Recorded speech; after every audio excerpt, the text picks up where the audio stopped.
Assalamualaikum warahmatullahi wabarakatuh. Syukur alhamdulillah kita panjatkan kehadiran Allah Subhanahu wa taala yang mana beliau selalu memberikan rahmat dan lindungannya kepada kita semua. Amin amin ya rabbal alamin. Salam sejahtera untuk kita semua. Perkenalkan, nama saya Neni Sri Wahyuni SEMM, NIDN 0127038104. Saya adalah dosen tetap Fakultas Ekonomi dan Bisnis Universitas Islam Sumatera Utara, Prodi Manajemen.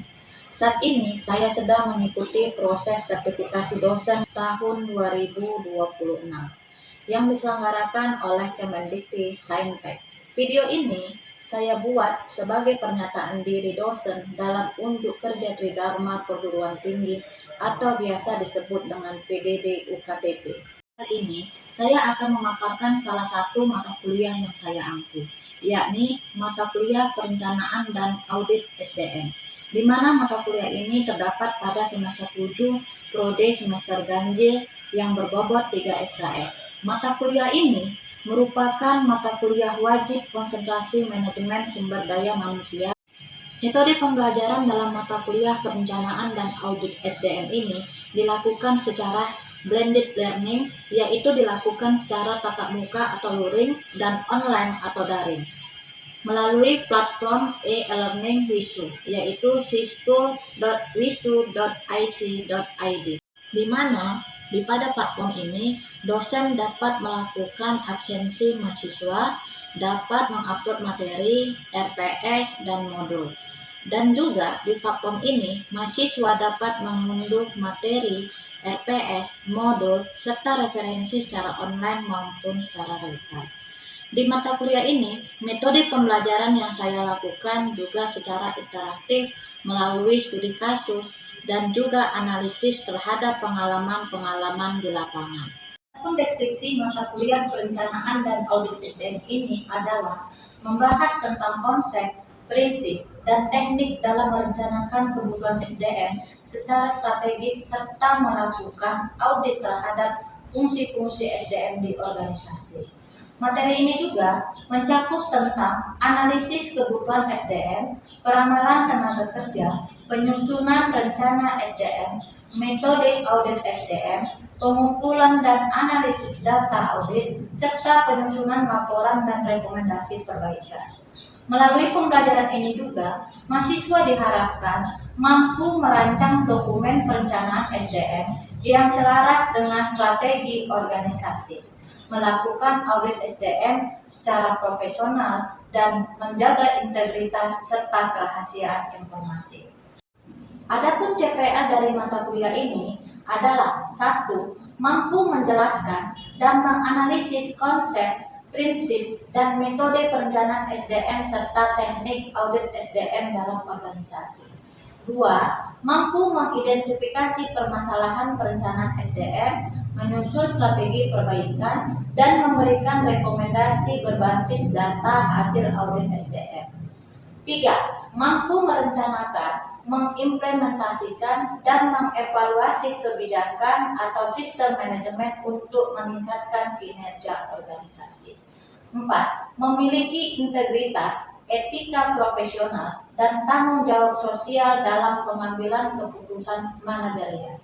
Adapun CPMK pada mata kuliah ini adalah: pertama, mahasiswa mampu menjelaskan dan menganalisis konsep, prinsip, prosedur, dan metode perencanaan SDM serta teknik audit SDM yang relevan dengan kebutuhan organisasi. Yang kedua, mahasiswa mampu mengidentifikasi masalah dalam perencanaan dan pengolahan SDM serta menyusun solusi strategi dan memberikan rekomendasi perbaikan berdasarkan hasil audit.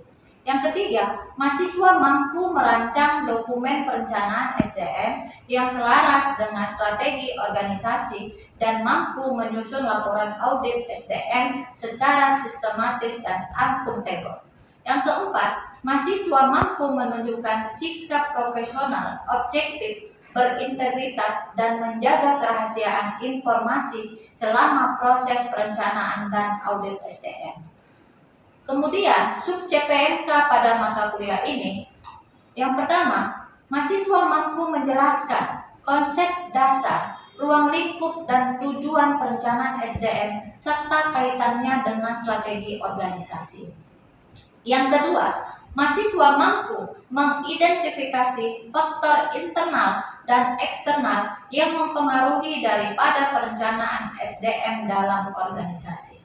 Yang ketiga, mahasiswa mampu menjelaskan konsep, prosedur, dan teknik audit SDM yang digunakan untuk menilai efektivitas pengelolaan SDM.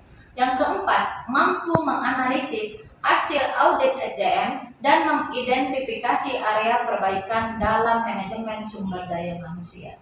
Yang kelima, mampu menyusun rancangan perencanaan SDM berdasarkan hasil analisis kebutuhan dan hasil audit SDM. Yang keenam, mampu merancang, mempresentasikan, dan mempertahankan dokumen perencanaan dan laporan audit SDM dengan memperhatikan aspek profesionalisme, integritas, dan etika. Adapun sistem penilaian yang saya lakukan terhadap mahasiswa terdiri atas etika 10%, absensi 15%, tugas 20%, UTS 25%, dan UAS 30%. Berikut akan ditayangkan video pembelajaran singkat untuk mata kuliah perencanaan dan audit SDM. Assalamualaikum. Waalaikumsalam. Assalamualaikum warahmatullahi wabarakatuh. Waalaikumsalam warahmatullahi wabarakatuh. Syukur alhamdulillah kita panjatkan kehadiran Allah ya, yang mana ya beliau selalu memberikan kita rahmat dan rezeki sehingga bisa kita bertemu kembali ya di minggu ini ya untuk mata kuliah perencanaan dan audit SDM ya. Sebelum memulai perkuliahan ya, Ibu mau nanya nih, anak-anak Ibu kabarnya bagaimana? Apakah sehat? Sehat.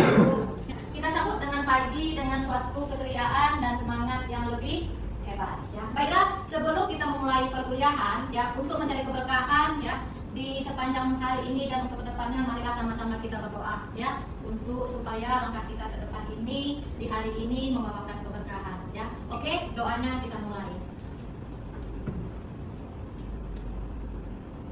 Doa selesai ya. Baiklah, di hari ini kita akan masuk kepada ya materi perkuliahan yang namanya perencanaan SDM sebagai dasar audit SDM dalam meningkatkan efektivitas organisasi ya. Oke, otomatis kata perencanaan ini ya sudah tidak asing lagi kita dengar, benar nggak? Benar atau benar? Benar. Ya, perencanaan berasal dari kata rencana. Jadi segala sesuatu yang akan kita lakukan itu harus melalui namanya proses rencana. Oke, kita lanjut kembali ya. Misalkan ini anak-anak Ibu ya akan membuka ya suatu perusahaan yang akan membuka cabang. Ya. Apa yang pertama kalian lakukan untuk proses daripada pembukaan cabang tersebut? Izin operasional. Good. Ya. Kemudian apa lagi? Merekrut tenaga kerja. Oke, baik, Bu. Ya, apa lagi? Menyiapkan anggaran, Bu. Ya. Oke, semua jawaban anak Ibu ini benar, ya. Tapi ya di awal ataupun ya proses pembukaan cabang baru itu ya suatu perusahaan itu harus melakukan yang namanya proses perencanaan. Ya. Inilah masuk kepada materi kita pada hari ini. Ya. Di sini Ibu mau menjelaskan dulu tujuan pembelajaran kita di materi ini sebenarnya apa dan untuk apa. Ya, bisa kamu lihat ya di PowerPoint ini ya, tujuan pembelajaran kita itu terkait dengan judul kita itu. Yang pertama ya, kamu itu nanti setelah memahami materi ini ya, kamu itu dapat menjelaskan ya konsep daripada perencanaan SDM. Ya, bagaimana kamu mengkonsepkan perencanaan SDM tersebut? Ya, bisa menjelaskan ya. Kemudian ya, kamu itu nanti setelah proses pembelajaran ini kamu bisa menganalisis ya kebutuhan SDM yang dibutuhkan di dalam suatu organisasi ataupun perusahaan. Ya. Kemudian ya, yang ketiga itu kamu harus tahu atau bisa SDM. Ya, karena mata kuliah kita terkait dengan perencanaan dan audit SDM. Kemudian setelah kamu berhasil, ya, setelah kamu berhasil mengkonsep, membuat audit, kamu bisa menganalisis hasil daripada audit SDM yang kamu lakukan. Ya. Kemudian yang terakhir, ya, kalau kamu sudah mengaudit, kamu sudah tahu hasilnya, kamu harus mampu memberikan rekomendasi apa, ya, untuk perbaikan, ya, perbaikan yang akan kamu berikan untuk peningkatan daripada fungsi SDM yang ada dalam suatu perusahaan ataupun di dalam organisasi. Ya, oke, ya, setelah tahu proses tujuan pembelajarannya, ya, kita masuk kepada, ya, yang namanya pengertian, ya, pengertian daripada perencanaan SDM. Ya. Apa itu perencanaan SDM? Ya, apa itu perencanaan SDM? Ya. Jadi perencanaan SDM itu merupakan proses sistematis, ya, proses sistematis dalam menentukan, ya, jumlah, kualitas, kompetensi, serta waktu kebutuhan tenaga kerja agar tujuan organisasi dapat berjalan ataupun dapat tercapai secara efektif dan efisien. Ya, dengan kata lain, kalau dari pengertian ini dapat kita tarik kesimpulan, ya, dapat kita mengambil suatu pernyataan bahwa perencanaan SDM ini dengan kata lain itu, ya, menyangkut kepada the right people, ya, the right people di the right position, ya, pada the right time, ya, dan the right kompetensi. Artinya apa? Ya, the right people berarti orang yang tepat, ya, orang yang tepat untuk melakukan suatu pekerjaan, ya, di posisi yang tepat. Artinya orang yang kita cari sesuai dengan posisi yang akan didudukinya. Ya. Kemudian pada waktu yang tepat, karena kita sudah menemukan orang yang tepat di posisi yang tepat telah didudukkan, kemudian dia dapat menghasilkan suatu pekerjaannya dengan tepat. Ya. Kemudian dan di kompetensi yang tepat. Artinya kalau sudah sesuai dengan perencanaan SDM, pekerjaan itu akan didapat secara efektif dan efisien. Ibu mau nanya, ya, mengapa perusahaan itu, ya, tidak boleh merekrut, ya, tenaga kerja terlalu banyak? Oke, Karena akan menambah biaya perusahaan. good. Ya, siapa lagi? Ayo, ada jawaban lain? Oke. Karena bentuk semua tenaga kerja yang dibutuhkan. Good, sana. Ya. Jadi, suatu perusahaan itu harus merekrut SDM sesuai dengan apa yang dibutuhkan oleh perusahaan dan bagaimana SDM yang akan dibutuhkannya. Ya, oke. Jadi kita tidak boleh. Kenapa? Karena akan kalau misalnya perusahaan itu merekrutnya, ya, dengan tidak secara sistematis, otomatis perusahaan itu akan mengalami pemborosan biaya. Kemudian, ya, di sini di tahap perencanaan, ya, ada beberapa tahapan perencanaan yang dilakukan, ya. Yang pertama itu ada namanya analisis strategi organisasi, ya. Analisis strategi organisasi. Artinya apa, ya? Di dalam proses perencanaan SDM, ya, suatu perusahaan itu harus mengetahui arah daripada organisasi, ya, arah daripada organisasi ataupun perusahaan. Artinya, ya, misalnya perusahaan ingin meningkatkan, ya, produksi sebesar 30%. Artinya kan kalau perusahaan itu ingin meningkatkan produksinya secara 30%, apa yang dilakukan perusahaan? Otomatis akan harus meningkatkan SDM-nya juga, benar nggak? Benar atau benar? Pasti ya. Karena kalau misalnya meningkatkan produksi 30%, kalau SDM yang dibutuhkan tidak meningkat, bisa nggak tercapai? Enggak, ya. Karena akan ada ketimpangan antara jumlah SDM dengan jumlah produksi. Ya, oke, jadi kita paham ya di tahap pertama. Ya, kemudian di tahap kedua, ya, ada yang namanya analisis jabatan. Ya, analisis jabatan. Di tahapan ini, ya, organisasi itu harus bisa menentukan, ya, tugas. Misalnya nih, tugas si kakak di perusahaan itu sebagai apa? Ya, misalnya tugas si apa, ya, di perusahaan itu apa? Harus mengetahui masing-masing tupoksi, ya, tugas pokok perusahaan ataupun organisasi. Karena kalau misalnya tidak ada pembagian tugas, bisa nggak berjalan dengan baik? Enggak, ya. Jadi nanti akan, itu kan tugasku. Enggak, ini tugasku. Jadi akan ada nanti miscommunication, ya. Kemudian ada yang namanya tanggung jawab, ya. Jadi dengan adanya pembagian tugas yang jelas, otomatis tanggung jawabnya juga jelas antara satu individu dengan individu yang lain. Tapi kalau misalnya tugasnya nggak jelas, masing-masing tidak punya tanggung jawab, ya kan? Enggak lah, itu kan nggak tugasku. Itu kan tugasku, tolak-tolakan. Tapi kalau misalnya sudah ada pembagian tugas, tanggung jawab ditanggung masing-masing. Ya, oh ini ya tanggung jawabku. Ya. Dan kita akan juga kita siapa? Atasan kita yang ada dalam suatu organisasi ataupun perusahaan. Ya, kemudian ya harus menentukan kompetensi. Artinya harus menentukan kemampuan SDM yang akan kita duduki, ya, atau yang akan menduduki posisi yang akan kita tuju.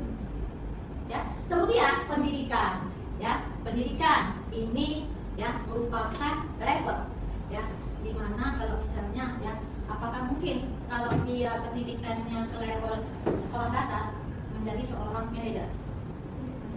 Ya, yang menduduki level manajer itu mana? Serendah-rendahnya harus S1. Misalnya, ya, kalau misalnya untuk manajer eksekutif gimana? S2. Jadi harus jelas pendidikannya itu bagaimana. Ya. Kemudian, ya, pada tahap analisis jabatan ini, ya, organisasi menentukan apa? Pengalaman. Pengalaman apa nih Bu? Pengalaman kerja yang pernah dimilikinya. Tadi sudah ya, tahap pertama sudah, tahap kedua sudah. Kita masuk kepada tahap ketiga. Ya, ada yang namanya peramalan kebutuhan SDM. Ya, jadi di dalam meramalkan kebutuhan SDM ini, ya, ada metode yang digunakan. Ya, metode yang digunakan. Yang pertama itu metode yang digunakan itu trend analysis. Ya, trend analysis. Artinya, ya, metode peramalan kebutuhan tenaga kerja, ya, berdasarkan pola atau tren data dari masa lalu. Artinya apa nak? Ya, artinya apa? Perusahaan melihat ya bagaimana perkembangan jumlah karyawan, ya, volume produksi, ya, penjualan ataupun beban kerja, ya, selama beberapa tahun untuk memperkirakan ya kebutuhan SDM-nya di masa depan. Ya, jadi di sini ya perusahaan itu melihat ya perkembangan jumlah karyawan di masa lalu untuk bagaimana kebutuhan SDM dari masa yang akan datang. Apakah akan kita tingkatkan, ataukah tetap di posisi yang sama, ataukah ataukah pengurangan daripada SDM. Inilah masuk kepada trend analysis. Ya, inilah dia yang namanya metode trend analysis. Ya. Kemudian ya ada namanya rasio analisis. Ya, rasio analisis. Ya, artinya metode yang digunakan ya untuk memperkirakan ya kebutuhan tenaga kerja berdasarkan rasio ya antara jumlah karyawan dengan indikator bisnis. Ya, indikator bisnis. Ya, indikator bisnis itu apa aja nak? Bisa kamu lihat jumlah pelanggan. Ya, jumlah pelanggan. Ya, artinya kalau jumlah pelanggan banyak, ya SDM yang kamu butuhkan banyak nggak? Harus banyak nggak? Banyak atau banyak? Supaya apa? Supaya permintaan pelanggan itu dapat dipenuhi, respon ke pelanggan itu cepat. Kemudian ada namanya metode Delphin. Ya, metode Delphin ini ya metode yang dilakukan ya dengan mengumpulkan pendapat-pendapat para ahli. Ya, pendapat-pendapat para ahli. Ya. Kemudian ada namanya managerial judgment. Ya, artinya metode peramalan ya kebutuhan SDM didasarkan pada pengalaman, pengetahuan dan pertimbangan manajer dalam menentukan jumlah tenaga kerja yang diperlukan. Biasanya ini kalau manajer judgment ini diambil itu apabila situasinya itu sudah genting dan harus mengambil keputusan secara cepat. Oh ya udah, kita menggunakan metode manajer judgment. Ya. Kemudian tahapan keempat, ya analisis ketersediaan SDM. Ya. Dalam tahapan ini, ya organisasi melakukan ya apakah ya, tenaga kerja yang tersedia sudah mencukupi atau tidak. Ini dilihat dari jumlah pegawai, usia, pendidikan, kompetensi, potensi pensiun dan turnover. Ya. Tahapan yang kelima, analisis gap. Ya. Tahapan ini membandingkan antara kebutuhan SDM dengan ketersediaan SDM. Ya. Jadi gap inilah yang digunakan di dalam pengambilan keputusan. Ya. Nih, setelah semuanya dijalankan, kemudian suatu perusahaan yang harus menyusun program. Ya, programnya apa? Yang pertama itu melakukan proses rekrutmen. Ya, setelah dilakukan proses rekrutmen, apa yang dilakukan? Seleksi, ya, seleksi. Kemudian setelah adanya proses seleksi, pelatihan atau yang sering kita sebut dengan training. Training kan? Jadi kalau kita mula-mula masuk pekerjaan apa? Training. Kamu mengalami atau harus melakukan training selama berapa bulan? 3, ada yang 3, ada yang sebulan. Bahkan trainingnya itu ada yang di kantor cabang, ada juga yang di kantor pusat, ya tergantung pada perusahaannya. Kemudian setelah adanya proses training, proses pelatihan, ya perusahaan itu harus melakukan yang namanya pengembangan karir, ya pengembangan karir. Kemudian ada proses mutasi, ada proses promosi, dan ada proses succession planning.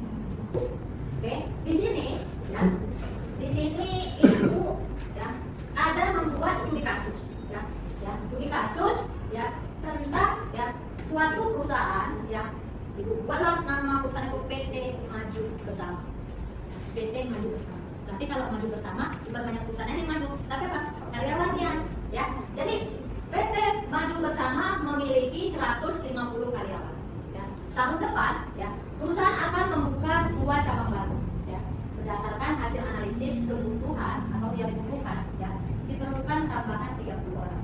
Namun, ya, perusahaan memiliki 10 orang karyawan yang siap dipromosikan. Ya. Pertanyaan ibu, berapa jumlah tenaga kerja baru yang akan direkrut? Oke, 20 orang.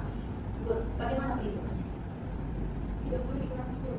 30 dikurang 10. Iya. Kenapa? 30 ya yang akan ditambah. Ya. Kemudian ya, yang dari 30 ini ada 10 orang ya yang akan mengalami atau akan melaksanakan promosi jabatan. Ya. Otomatis kan akan berkurang. Ya. Jadi yang dibutuhkan itu sekitar 20 orang yang akan menduduki daripada yang akan dibutuhkan oleh perusahaan. Ya. Oke. Ya. Kemudian ya, kita masuk kepada audit. Ya. Audit SDM. Pernah dengar kata audit? Pernah. Ya. Pernah diaudit? Pernah diaudit? Udah pernah merasa tidak langsung. Kalau misalnya mama nanya, ya, berapa IP, berapa nilai, jadi audit kan? Audit, ya, audit, ya. Jadi apa sebenarnya audit SDM tersebut, ya? Pemeriksaan yang sistematis, ya, terhadap seluruh aktivitas SDM untuk mengetahui efektivitas, efisiensi, kepatuhan serta kontribusinya terhadap tujuan organisasi. Ya. Kemudian ibu menanya, ya, apakah, ya, atau bagaimanakah suatu perusahaan itu, ya, mengetahui apakah proses perencanaan SDM, ya, yang dilakukan oleh perusahaan itu berjalan dengan baik? Bagaimana cara perusahaan? Harus melakukan evaluasi. Harus melakukan evaluasi, ya, harus melakukan evaluasi. Apakah tahapan-tahapan perencanaan yang dilakukan oleh perusahaan itu berjalan dengan baik? Atau yang lain namanya audit. Kemudian ibu tanya lagi, ya, apakah proses audit itu merupakan salah satu cara untuk mencari kesalahan? Ya, tidak. Ya, kenapa? Karena audit SDM mengevaluasi sistem, bukan mencari kesalahan individu. Ya. Karena yang namanya, ya, proses audit itu, ya, merupakan proses evaluasi, ya, bukan mencari isu ini, ya, ini salah ini, tapi tidak memberikan rekomendasi. Tapi namanya proses audit itu mengevaluasi apa nih yang kurang daripada tahapan-tahapan yang sudah kita lakukan. Ya, nih kita lihat, ya, nih di dalam tahapan audit SDM, ya, ada beberapa tahapan audit yang akan dilakukan. Yang pertama itu perencanaan audit. Ya. Jadi audit itu bukan asal dilakukan, ya, bukan asal dilakukan, tapi harus ada yang namanya perencanaan audit. Jadi kita harus tahu, ya, apa nih yang akan kita audit, siapa yang akan kita audit, kapan waktu audit. Jadi harus direncanakan. Makanya ada namanya proses perencanaan audit. Ya. Kemudian ya setelah ada di perencanaan, kemudian pengumpulan data. Data-data yang akan kita audit, data-data yang akan kita evaluasi. Ya. Contohnya kalau kita mau audit di bidang keuangan, apa yang dikumpulkan datanya? Otomatis laporan keuangan. Kalau kita misalnya mau audit SDM, apa yang kita butuhkan? Data SDM. Benar atau benar? Benar. Ya. Kemudian ada setelah proses perencanaan, pengumpulan, analisa, kemudian ada namanya proses analisis. Ya. Setelah pengumpulan data, ya kita analisis apakah laporan ini baik atau tidak, sesuai atau tidak. Ini namanya proses analisis. Ya. Kemudian setelah dianalisis kita buat laporan, ya penyusunan laporan. Laporan apa Bu? Ya. Laporan audit, laporan hasil audit. Ya. Dari laporan hasil audit ini didapat temuan-temuan daripada yang kita audit. Ya, misalnya ditemukan, oh SDM di perusahaan ini ya tidak sesuai dengan kompetensi. SDM di bagian ini tidak sesuai jumlahnya. Ya.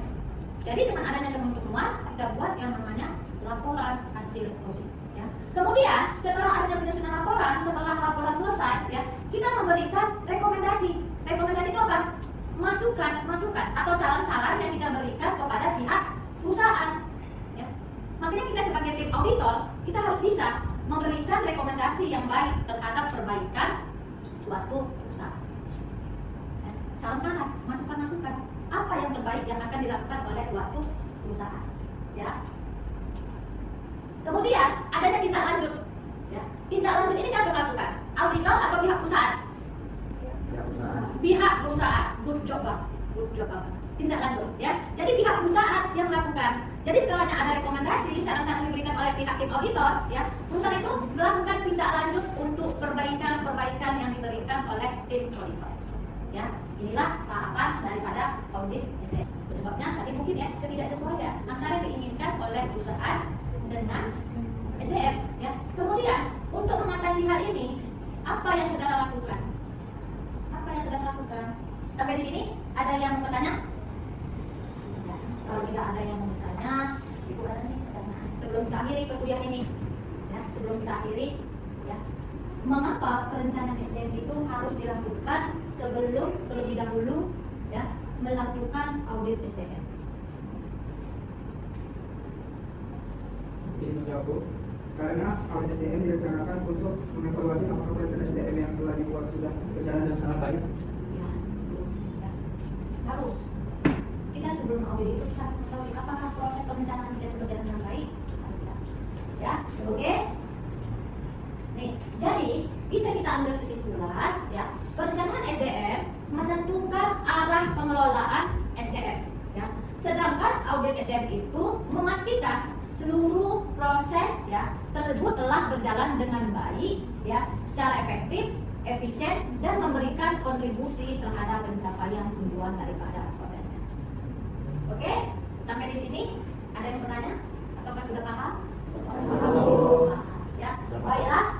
Ya, sebelum mengakhiri daripada perkuliahan kita di hari ini, ya, Ibu ya akan memberikan tugas mandiri, ya, tugas mandiri di mana kamu itu coba ya menganalisis ya proses perencanaan SDM dan audit SDM pada suatu organisasi atau perusahaan. Bagaimana proses analisis yang dilakukan oleh suatu perusahaan? Perusahaannya bebas, ya. Jadi nanti tugas mandiri ini sebagai nilai tugas mandiri kamu di akhir perkuliahan nanti. Oke? Baiklah, ya. Demikianlah materi kita untuk di hari ini, ya. Semoga materi yang Ibu sampaikan memberikan kemanfaatan untuk di hari ini dan kedepannya. Ya, Nak, ya. Semoga apa yang Ibu berikan ini menjadikan ilmu yang bermanfaat, ya, untuk kamu di masa yang akan datang. Amin. Terima kasih untuk langkahnya, terima kasih untuk waktunya, ya. Semoga di minggu depan kita dapat berjumpa kembali untuk di mata kuliah kita ini, ya. Dan kata Ibu mengucapkan bila taufiq wal hidayah.